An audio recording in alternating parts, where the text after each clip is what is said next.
Olá pessoal, tudo bem?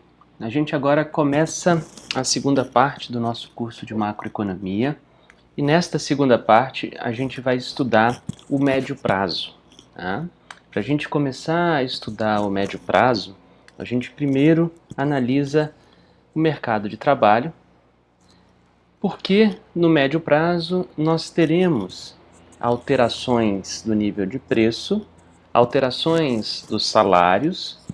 E estas marcações de salários e preços são intimamente relacionadas. Então a gente precisa entender como é que se definem preços e salários e o nível de salário da economia vai ser definido no mercado de trabalho, em que também se definirá o nível de emprego da economia. Tudo bem? Então o nosso objetivo agora é efetivamente compreender a maneira pela qual preços, tá, salários se alteram e a gente, para isso, vai ter que compreender o comportamento do mercado de trabalho, tá, e também entenderemos a maneira pela qual, tá, salários e preços se alterando afetam o produto, que é, em última instância, a variável central da macroeconomia. Tudo bem? Então, nesta aula e nas próximas 3 aulas, nós ficaremos circundando o comportamento interativo de preços, salário, claro, do nível de emprego, para entender, tá, em última instância, como é que isso daí se relaciona com determinado produto na economia. Tudo bem? Já disse para vocês, reitero, isso é um processo didático, a gente começa analisando o mercado de trabalho, porque é nele que salários, tá, nós chamaremos salários de wage, do inglês W, tá, e o nível de emprego, ou o que é a mesma coisa ao contrário, do desemprego, tá, se define, e isso tudo é intimamente relacionado com o nível de preços da economia, né? A gente vai ter o nível de preço sendo determinado pelas firmas e o nível de salário sendo determinado pelos trabalhadores, tudo bem? Então vamos fazer uma rápida incursão agora no mercado de trabalho. Tá? Qual que é o determinante central, tá, da população aqui? Faltou trabalhadora, tá? Qual que é o determinante central da população trabalhadora, da população economicamente ativa de um país? Bem, a população total do país. Da população total do país, nós temos, tá, quem é que está excluído da possibilidade de ir ao mercado de trabalho. Em nível geral, teórico, tá, todas as pessoas, tudo bem, que são, tá, maiores de 10 anos e daqui excluindo-se Forças Armadas, tá, e os presos, formam aquilo que nós chamamos de PIA, população em idade ativa. Ou seja, quem está abaixo dos 10 anos, tá, quem é preso e quem está nas Forças Armadas não é população em idade ativa. Tudo bem? Todo mundo que não está nas Forças Armadas, não está preso e é maior do que 10 anos, é população em idade ativa. Tudo bem? População que tem capacidade laboral. Tá? Dessa população em idade ativa, vejam, só um detalhe, né? 10 anos é muito baixo, né? Mas esta é, tá, a realidade do nosso mundo. Importante que a gente preste atenção para isso. Não é a economia que quer assim. A economia só está lidando com como o mundo é. Tá? No Brasil isso é um pouco maior. Tá? Salvo engano, no Brasil são 15 ou 16 anos. Tá? Mas a gente tem países em que população acima de 10 anos já é população em idade ativa. Um absurdo, né? Mas vamos lá. Da PIA, né, a gente caminha para 2 possibilidades. Da população em idade ativa, aquela parte, tá, que oferta a força de trabalho, tudo bem? A população que oferta a força de trabalho, que vai no mercado de trabalho e fala, eu quero trabalhar, essa população forma a população em população economicamente ativa, que nós chamamos também de PEA, tá? População economicamente ativa, ou seja, sou uma população em idade ativa, oferto a minha mão de obra, eu sou população economicamente ativa. E desta população economicamente ativa, a gente tem 2 categorias, quais sejam aquela parte que está empregada e aquela parte que está desempregada. A taxa de desemprego, tudo bem, é o nível de desemprego, que nós chamamos pela sigla UD, Unemployment, não precisa copiar isso agora, daqui a pouco vai aparecer de novo, tá? Então, quando a gente define a taxa de desemprego, o seu inverso é a taxa de emprego, tá? A taxa de desemprego é o número de desempregados sobre o total da PEA. Tudo bem? A taxa de emprego, é claro, é o número de empregados, né, que a gente chama de N, tá, sobre a população economicamente ativa. Tudo bem? Eu disse para vocês que da PIA a gente tem duas possibilidades. Tá? Então, da população em idade ativa, essa população tem capacidade de trabalhar? Tem. Ela está ofertando a sua capacidade de trabalho? Não. Tá? Então ela se torna uma população não economicamente ativa. Eu não procurei emprego, não quis trabalhar. Tudo bem? Não ofertei minha mão de obra no mercado de trabalho. Tudo bem? O que eu sou? População não economicamente ativa. Tudo bem? O que nos interessa? Isso daqui, ó. Isso daqui é o que mais nos interessa. É a PEA, e da parte da PEA é a população empregada e a população desempregada. Tudo bem? Então vamos lá, vamos agora ver, tá, a determinação dos salários. A gente vai fazer agora uma relação de determinação dos salários. Tá? O que uma determinação de salários envolve? Tá? A determinação de salários envolve negociações. Essas negociações podem ser individuais, elas podem ser coletivas, organizadas por associações laborais, pelos sindicatos, né? E, em geral, elas vão obedecer, tá? Embora varie de país a país, duas coisas, tá? Dentro da perspectiva novo-keynesiana, que é essa que a gente trabalha. Ou seja, a forma de negociação para marcação ou fixação dos salários, tá? Ela varia em todos os lugares do mundo. Mas a gente precisa achar elementos que são comuns e que, em última instância, nos permitem formalizar como é que se dá a marcação de salários. Então a gente vai caminhar agora na busca desses elementos comuns. E dois elementos comuns, tá, já surgem aqui de imediato nas negociações. As negociações dependem, por um lado, tá, de o salário que é pago ser maior do que o salário de reserva dos trabalhadores. Salário de reserva, guardem, é um conceito, ele vai aparecer daqui a pouquinho de novo, mas ele é um conceito que dá conta do seguinte: o salário de reserva, tá, de cada trabalhador, meu, seu, é aquilo que a gente precisa minimamente ter coberto para que sejamos, tá, dispostos a trabalhar. Se o salário em determinado contexto é menor do que o salário de reserva, tá, eu não irei ofertar a minha força de trabalho, eu não estou disposto, animado a trabalhar. Se o salário que me é ofertado é igual ao salário de reserva, eu fico indiferente, eu fico indeciso. Portanto, os salários, em geral, quando eles são pagos, se existe produção, então existe emprego, logo existe salário. Isso significa que esse salário que é pago, ele está sendo pago porque ele ultrapassou o salário de reserva das pessoas, isto é, ele pagou mais do que as pessoas colocam como o limite que elas precisam receber para se animarem ao trabalho. Então, em geral, tá, nas marcações de salário, o salário efetivamente pago é normalmente maior do que o salário de reserva.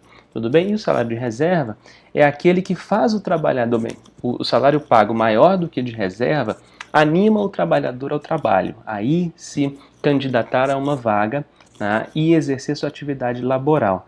Tudo bem? O salário de reserva é aquele que precisa ser pago para que o trabalhador se anime ao trabalho. Tudo bem? Então, falei desses conceitos para vocês guardarem esses conceitos. Além disso, as negociações no mercado de trabalho também dependem, tá, das condições do mercado de trabalho. E aí a gente pode definir com alguma objetividade maior, basicamente o seguinte: quanto maior o desemprego num país, menores serão os salários, e quanto menor o desemprego num país, maiores serão os salários. Então as negociações sempre envolvem, tá, um salário pago efetivamente maior do que o salário de reserva do trabalhador e as condições do mercado de trabalho, que nós resumimos pelo nível de desemprego do país em determinado momento do tempo. Tudo bem? Então toda negociação vai, de certa forma, envolver, tá, mais simplesmente, mais sinteticamente, esses dois elementos. Tudo bem? A gente destrincha esses dois elementos um pouco mais, tá? Busquemos agora sintetizar esses fatores, porque a gente quer chegar, no fundo, numa formulação matemática que dê conta da marcação de salários. Então, perceba, a gente vai simplificando ao longo do tempo e é assim que formalizações são feitas. Tá? Então, para sintetizar, do que as negociações dependem, né? Elas dependem das perguntas que são as seguintes, duas. Quanto custaria uma empresa, tá, substituir esse trabalhador? Bem, vai depender da natureza daquele trabalho, da especificidade daquele trabalho e também vai depender, né, das condições do mercado de trabalho. Ao mesmo tempo, né, tem uma questão que é própria do trabalhador. Se, claro, está envolvendo, tá, o mercado de trabalho, o trabalhador se pergunta numa negociação salarial qual é a dificuldade que ele teria para encontrar um outro emprego. Então, toda vez que a gente estiver numa negociação salarial, tá, a empresa vai perguntar quanto custaria substituir o trabalhador, tudo bem? Porque se custa pouco, talvez ela vai barganhar mais o salário. E o próprio trabalhador vai perguntar qual que é a dificuldade que eu tenho para encontrar um outro emprego, tudo bem? Se a dificuldade for alta, a barganha é menor. Se a dificuldade for baixa, tá, a barganha é bem maior na marcação de salários, tudo bem?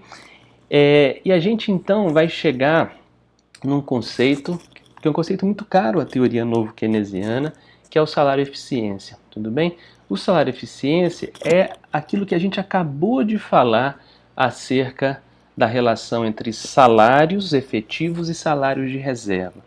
O salário-eficiência é um salário superior ao salário de reserva, tudo bem? Aqui, para vocês gravarem, eu repeti o conceito. O que é o salário de reserva?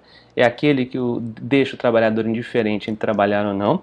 E esse salário-eficiência, ele é superior ao salário de reserva. Vejam, eficiência aqui não é à toa, tá? De onde a gente traz o significado da eficiência? Bem, o salário-eficiência é aquele que dá bem-estar ao trabalhador e o faz ser mais produtivo no processo produtivo. Nossa, que economicismo, né? É economicismo, a gente está falando de um curso de economia, infelizmente é isso, sabe? Então, a gente vai chegando, né, na síntese de como a gente consegue formalizar, como a gente consegue modelar o processo de negociação, né, quando a gente traduz grande parte desse processo de negociação no salário que resulta da negociação, tudo bem? E esse salário, em última instância, a gente vai chamar de eficiência porque ele cobre, né, o salário reserva do trabalhador e ele cobre porque, ao pagar um salário maior do que aquilo que o trabalhador, né, tem como o limite mínimo para o qual ele coloca o ânimo à disposição dele de ir ao mercado de trabalho, quando a gente paga mais do que esse limite mínimo, a gente gera bem-estar no trabalhador e, portanto, anima-o a ser mais produtivo, aumentando a produtividade do processo produtivo. Tudo bem? Existem outros fatores que também vão condicionar a marcação de salários, né? Um dos fatores centrais é o nível de preços esperados da economia. Tudo bem?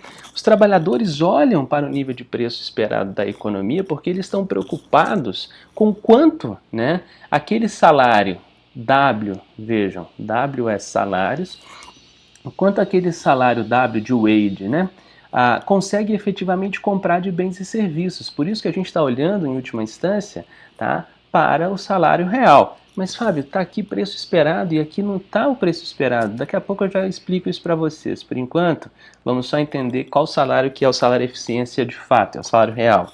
Tudo bem? Então, os trabalhadores, eles marcam determinado salário, preocupados que estão com os preços esperados, porque eles estão querendo saber o quanto aquele salário comprará em determinado período de tempo. Por sua vez, a empresa está pagando o quê? Está pagando o salário, né? Agora, o que a empresa recebe quando ela vende? Ela recebe determinado preço. Como é que ela vai pagar o salário do trabalhador? Vendendo e recebendo. Recebendo o quê? Preço de cada coisa que vendeu. Então, qual é a relação que é importante para a empresa? É o quanto ela paga de salário sobre o conjunto de coisas que ela vende, sobre o conjunto do preço que ela recebe. Tudo bem? Então, vejam.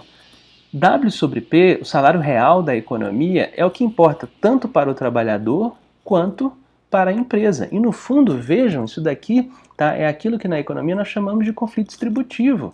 Aqui está a renda W do trabalhador, aqui está a renda do empresário. Tá? O acordo do mercado de trabalho, o equilíbrio do mercado de trabalho vai se dar em alguma distribuição desta renda global macroeconômica entre salários, tá? E receita do empresário, preço, que é o que ele recebe quando vende, que vai gerar em última instância seu lucro, que é o que ele está interessado. Tá? Então, o nível de preço esperado importa para o trabalhador, porque conta para ele o quanto ele comprará com o salário que ele recebe, tudo bem? O nível de preço esperado importa para a empresa porque ela precisa receber determinado preço para pagar os salários. Então a gente está falando aqui basicamente, tá, da estruturação de custo da empresa que precisa ser custeado pela receita que ela recebe, e a diferença entre esse custo, salário, e a receita que ela recebe dá para a empresa, em última instância, o lucro que ela quer ter, tudo bem? Ou que ela vai ter. Tá? Mas vejam, aqui está nível de preço esperado e aqui não está preço esperado. Tá? Bem, por que a preocupação é com o preço esperado em primeira instância? Porque toda vez que se firma, né, um contrato de trabalho, tá, esse contrato de trabalho ele é firmado, tá, e ele vai durar algum período no tempo. Se ele vai durar algum período no tempo e trabalhadores e empresas estão, tá, fazendo o máximo possível, cada um a seu modo, para maximizar, seja o lucro ou seja o consumo, lucro da empresa, consumo do trabalhador, tá? E se os contratos duram no tempo, não importa só o preço de hoje, importa o preço de hoje e o preço, tá, de amanhã, o preço daqui a pouco. Logo, os trabalhadores colocam na sua função de marcação de salários o preço no decorrer do tempo. E esse preço no decorrer do tempo, tá, também é considerado na empresa porque ela vai pagar esses salários por um determinado período de tempo. E quando elas marcarem o preço delas, né, esse preço também vai percorrer o período em que se tem, tá, o contrato de trabalho, que esse preço que a empresa vende, recebe receita, custeia o custo desse contrato de trabalho que a gente chama de salários. Então, no fundo, vejam, a economia não está preocupada com o presente, especificamente. Ela está preocupada com a relação entre presente e futuro. E dessa forma, tá, o que importa é o nível de preços esperados, esse tal P sobrescrito E, preço esperado. Tudo bem? A gente já falou várias vezes, porque isso aparecia nas nossas aulas do ISLM, que P é preço. Isso daqui não tem nada novo para vocês. Tudo bem? Então, tudo isso que eu expliquei para vocês vai parar numa formulação matemática daqui a pouco. E já adianto, vejam só, não é culpa minha. Tá? A gente não vai falar de expectativa nessa aula. Como a gente não fala de expectativa nessa aula, daqui a pouco a gente vai simplificar esse preço esperado só para preço. Tá? Mas calma, eu sempre digo isso para vocês, é importante que vocês não fiquem bravos. Tá? Tudo em macroeconomia básica 1, que é isso que a gente está estudando aqui, é passo a passo. Então o conceito já está explicado. Tá? É como se eu tivesse explicado para vocês a letra Z. Mas a gente ainda não vai escrever palavras com a letra Z. Tudo bem? A gente vai continuar usando todas as outras letras que a gente já conhece. Então eu já estou adiantando para vocês que esse nível de preço esperado vai se simplificar só para preços. Tá? Mas a gente em algum momento, daqui a pouco, vai voltar a usar o preço esperado e vai ser ele, de fato, o mais importante, porque todo mundo está fazendo uma marcação no presente de um contrato que vai durar no tempo, e durante esse tempo outras coisas na economia vão acontecendo. Tudo bem? E quando essas outras coisas vão acontecendo, os preços vão se alterando. Tá? O que está interessado o trabalhador? Em fazer uma proteção com relação aos outros preços que vão se alterando. O que está interessado o empresário? Em segurar o custo que ele tem. Qual é?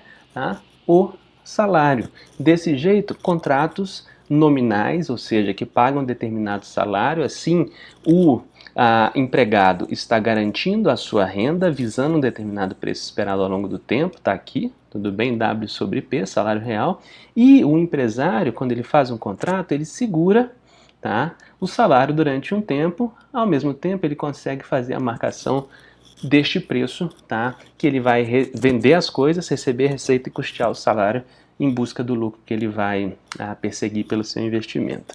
Tudo bem? Então, olha só, além do preço esperado, o que mais entra, né, na nossa função de marcação do salário? Entra a taxa de desemprego, que a gente já viu, são as condições do mercado de trabalho aqui estabelecidas, né? Essas condições do mercado de trabalho aqui estabelecidas, basicamente a gente já viu, né? Se o desemprego está alto, o salário vai ser menor, se o desemprego está baixo, o salário vai ser maior. Ponto. Aqui não tem muita coisa, né? O salário eficiência a gente já viu que vai redundar em W sobre P, que por sua vez, tá, tem como base os preços esperados da economia. Tá?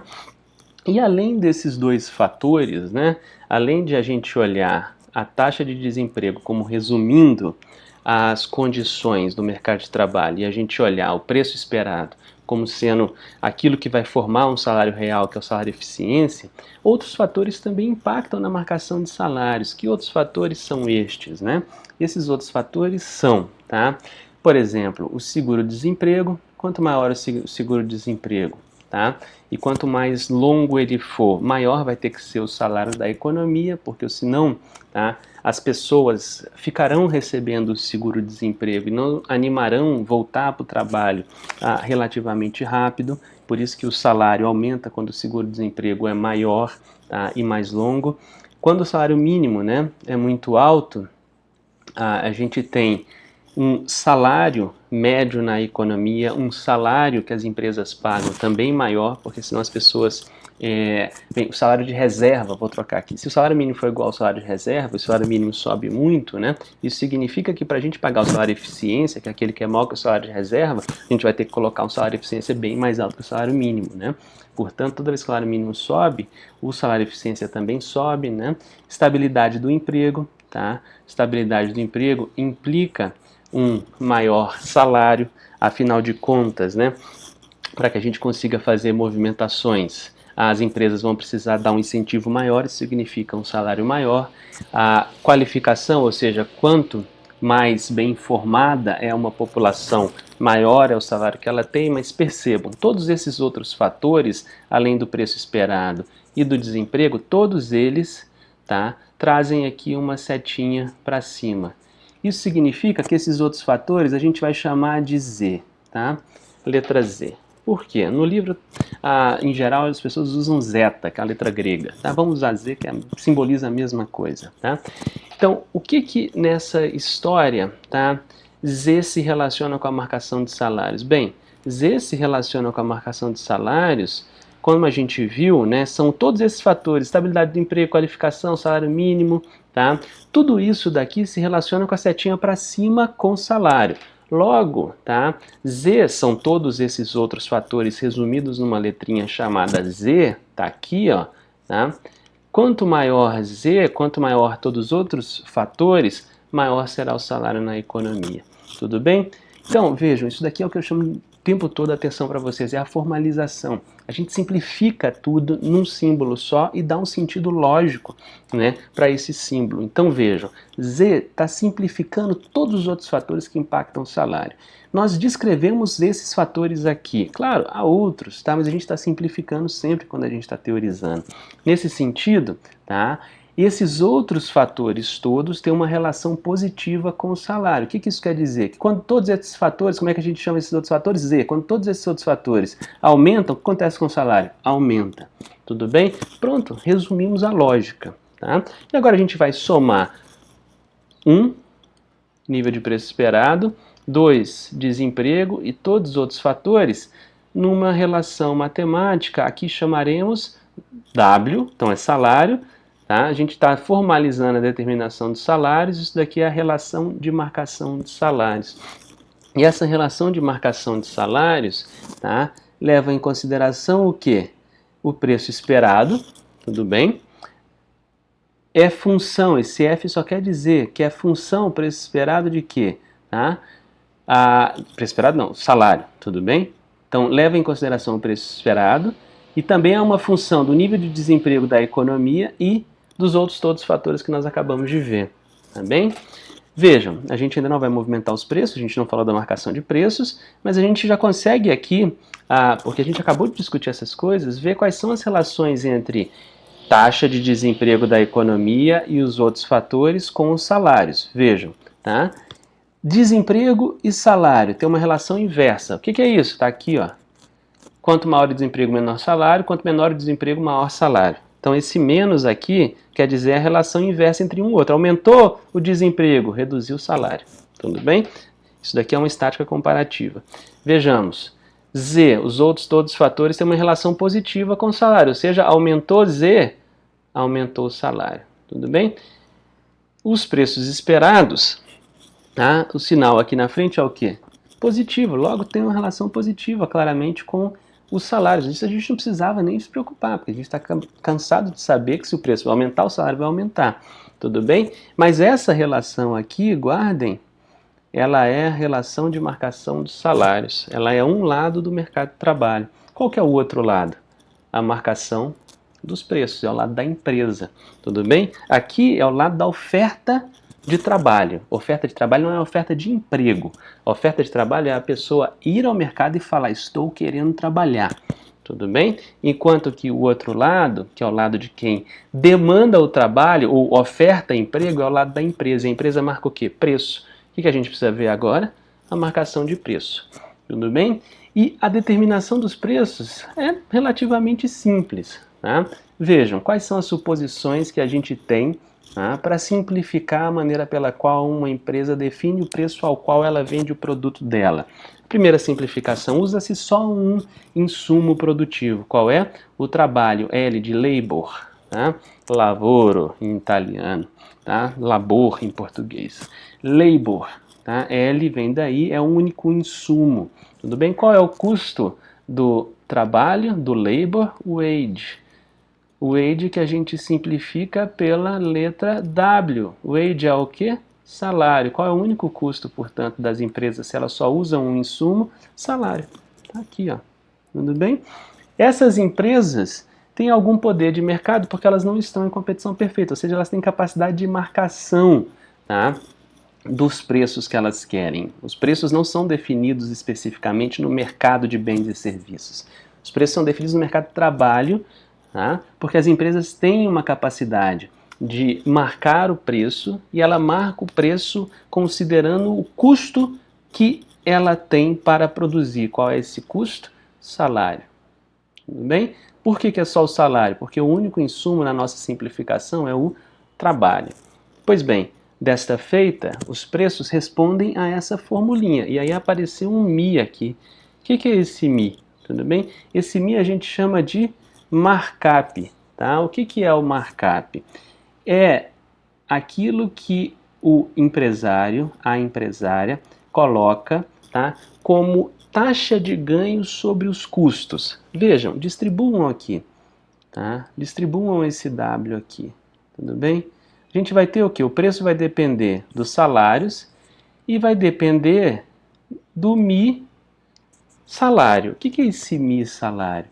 É um determinado percentual sobre o salário, tudo bem? Que vai compor o preço, está aqui o positivo, então eu coloco aqui, ó, 0,20%, 0,2% melhor dizendo, tá? 20% do salário vai ser, tá, o markup, vai ser o ganho sobre o salário. Isso é o que vai gerar, em última instância, tá, a parte daquilo que sobra para a empresária, o empresário. Uma parte vai pagar o quê? Os salários. E essa parte aqui, essa parte dá um ganho, tudo bem? Então, se o salário é 10, tudo bem? E a gente está usando um markup de 20%, o preço vai ser igual, no final das contas, a 12, sendo que 10 é a parte, tá, que cabe ao trabalhador e 2 é a parte que cabe ao empresário. Tudo bem? E aqui a única coisa que a gente fez foi assumir um Mi, um markup de 20%, 0,2. Tudo bem? 0,2 por quê? Porque 0,2 numa escala, tá, de 0 a 1, 20 numa escala de 0 a 100, percentual. Tudo bem? Então, vejam, esse Mi mostra, tá, aquilo que o empresário e a empresária coloca sobre o salário que vai ser o ganho do empresário e da empresária. E é claro que quanto maior for o poder de mercado da empresa, tá, maior será a capacidade de marcar o markup, mais alto será esse Mi. Quanto menor for o poder de mercado, o poder de colocar o preço, tá, que a empresa tiver, menor será o Mi. Tudo bem? Pois bem, tá? A gente vai entrar agora numa discussão sobre a taxa natural de desemprego.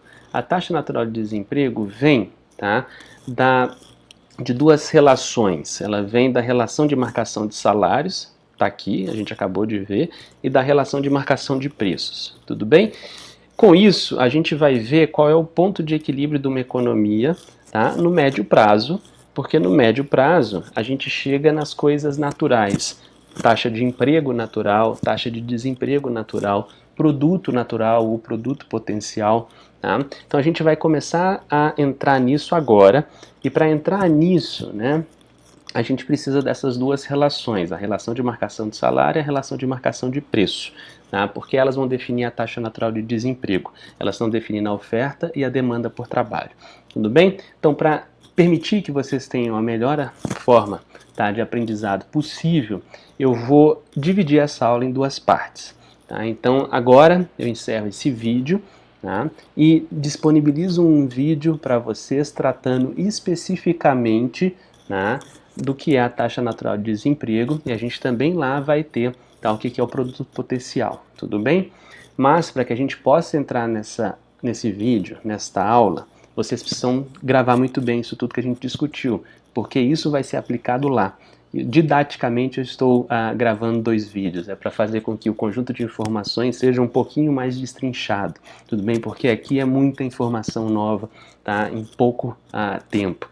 Então, encerro aqui esse vídeo, é a parte 1, tá? Assistam a parte 2 e de maneira nenhuma assistam a parte 2 antes da parte 1, porque aí não vai fazer sentido nenhum. Tudo bem? Um abraço.